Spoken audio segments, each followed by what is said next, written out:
Thank you, Raheem. Very interesting findings. The clear answer to our lab challenge is yes, the gas from fire does turn water into an acid, and that's interesting. And again, like I was saying in chapter 1, we're not going to be able to build a grand theory based on this one little experiment. Science is about crawling and scratching and collecting data where you can and building up big ideas over time. So all that we know now, and we may not be able to do much with this, all that we know now is gas from fire evidently turns water into an acid. What that means, we don't know. But let's just take that as an interesting fact for now. So reading from the 2A landing in the course platform, Priestley's sitting at his kitchen table with his brows furrowed.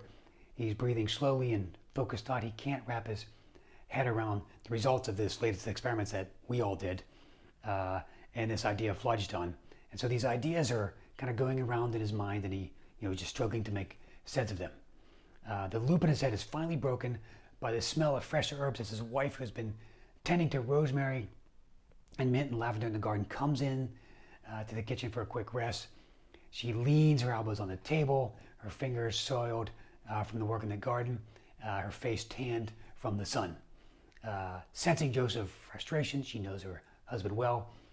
She asks calmly with a twinkle in her eye, "So what is this look on your face, Joseph? What has you stumped today?" Joseph often has this look in his face after being in the lab.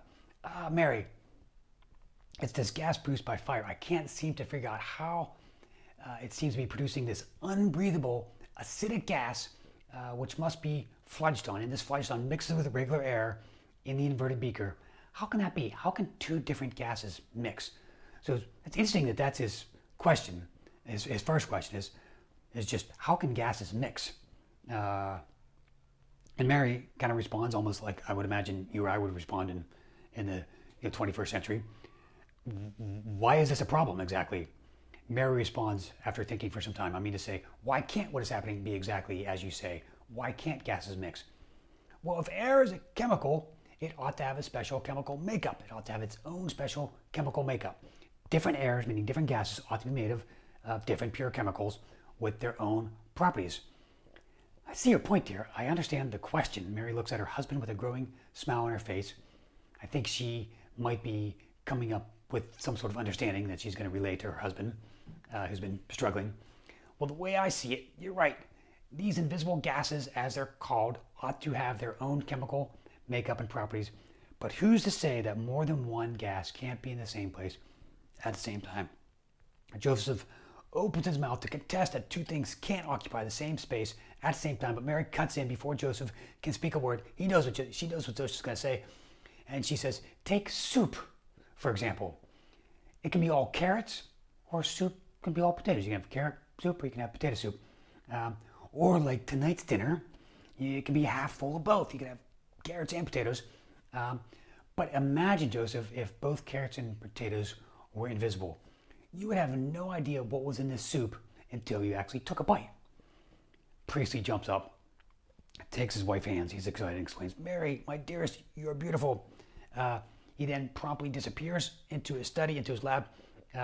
This new idea that air itself could be a mixture of different invisible gases was revolutionary. So again, Priestley was asking this question, but it never dawned on him that gases could mix. So he was struggling to contemplate how gas from a fire could come up into air and just mix and both be occupied the same space at the same time. Mary helped them just accept that this might be what actually happens. So the race was on for Priestley and other chemists to isolate pure gases. And again, the other big thing to notice here, and I touched on this earlier, is that this means there's more than one type of gas. So the race was on for Priestley and other chemists of the time to isolate these pure gases, name them, document them, figure out what their properties are. And the notion that air was not just one thing, but a mixture of things was, an intellectual leap for the chemists at the time. And it was Mary who helped break this logjam.